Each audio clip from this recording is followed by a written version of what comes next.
Welcome back.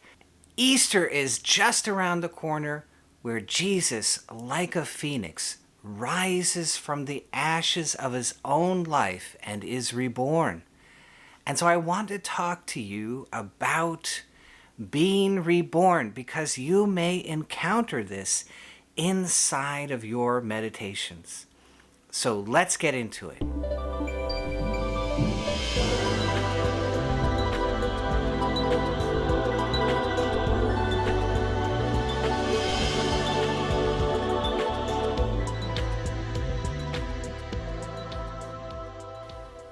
In Sanskrit, there's a wonderful word which I will attempt to pronounce, Dwij. Dwij. This means twice born. And we see this in religion, in different religions, in different spiritual practices, in shamanism.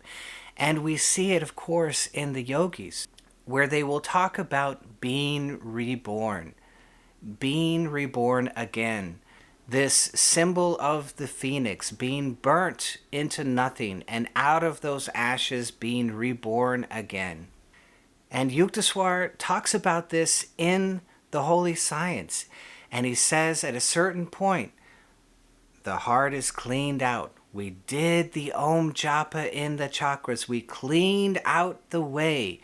The heart is renewed and we enter into the upper nervous system and we are reborn in a sense. And isn't that amazing? And even deeper than that, when you touch profoundly on the right brain, you exit your identification with all of the processes which you call yourself.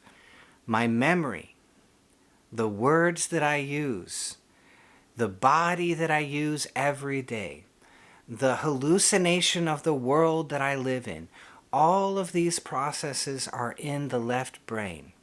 And in very, very deep meditation, I exit those to a greater or lesser degree, and I enter into the right brain. And the right brain sees everything, knows everything as one.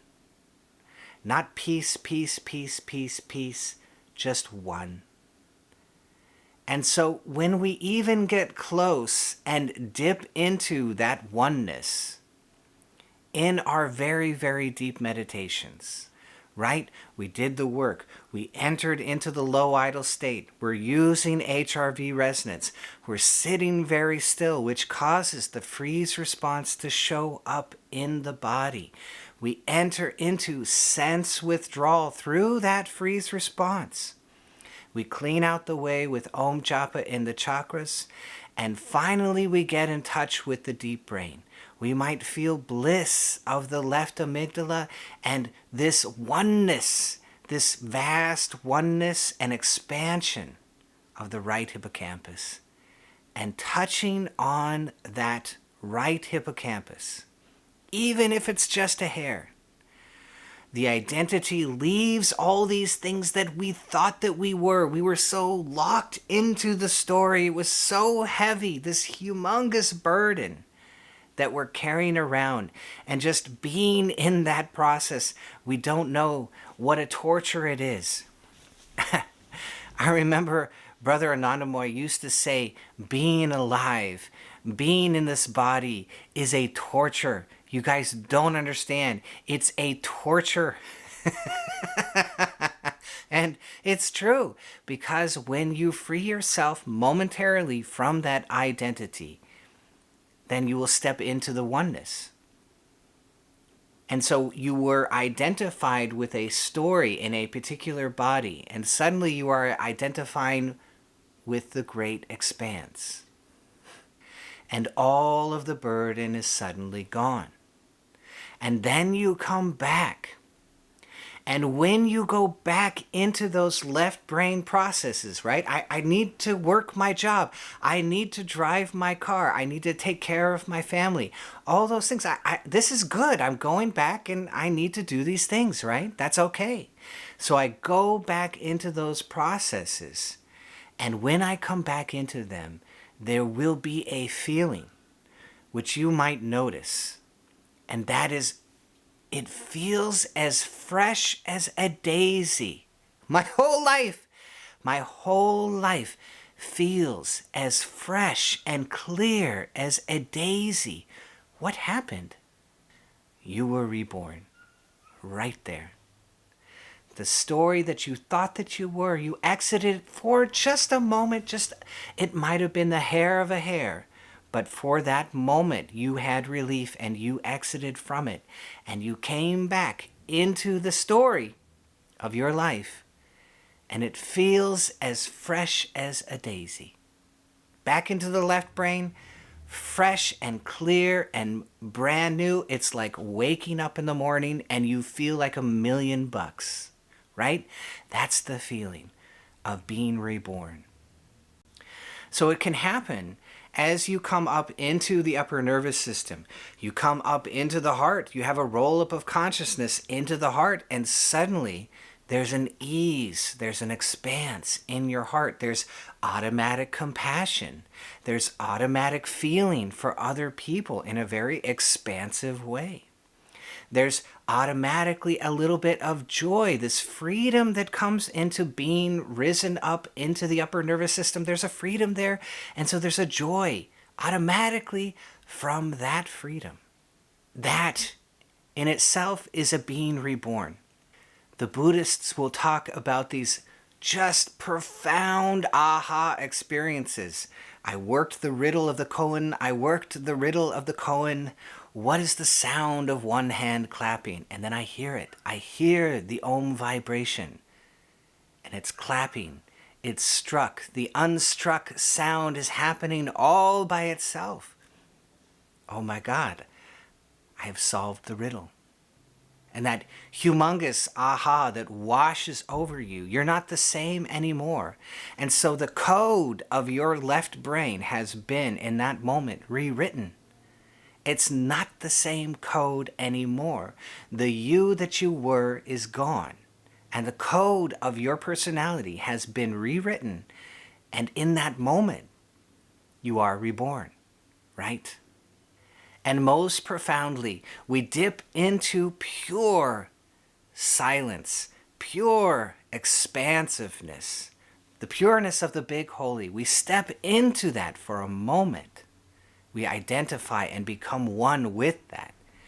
And that is a complete washing out. For just a moment, it can be, or maybe several moments, it can be this profound washing out of all that we thought that we were. All the things that we were identified with for so long. Everything is washed out. And then we come back, and the code has been slightly rewritten. You can't jump into the ocean and not be different. Every time you come out of the ocean, you come back wet. There's something that has changed inside of you. And the code of your life, the code of your personality, just knowing there's an ocean out there is enough to rewrite the code, and you're not the same anymore. You've been reborn. Twice born.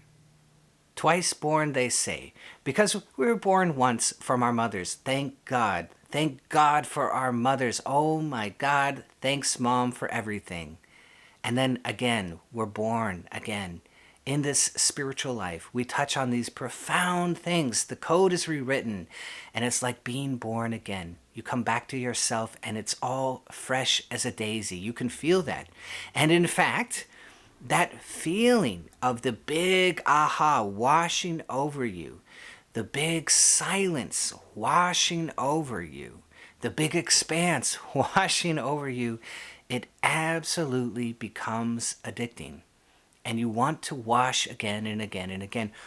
Get me back to that ocean. I gotta dip in that again. That was crazy amazing.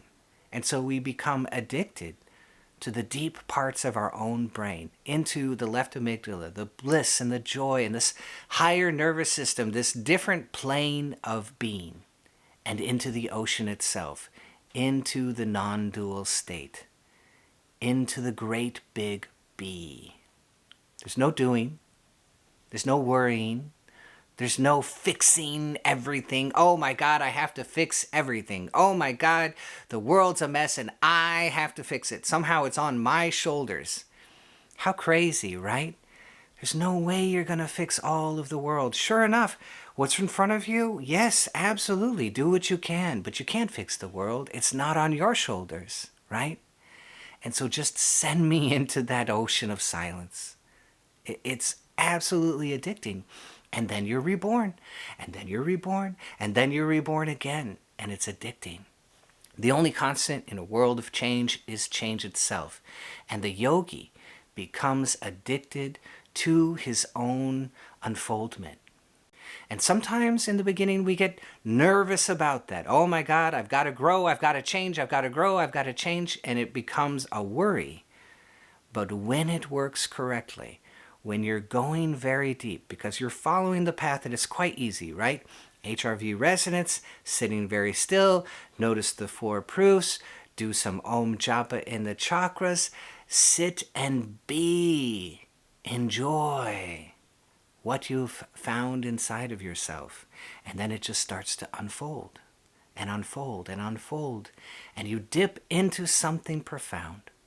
And then when you come back, you're not the same. You've been to a distant land. You never moved an inch, and yet you've been to a distant land. You're not the same anymore. It has transformed you. You are twice born. So I hope that you love this. If you did, be sure to hit that bell down below so I can see all of you next time.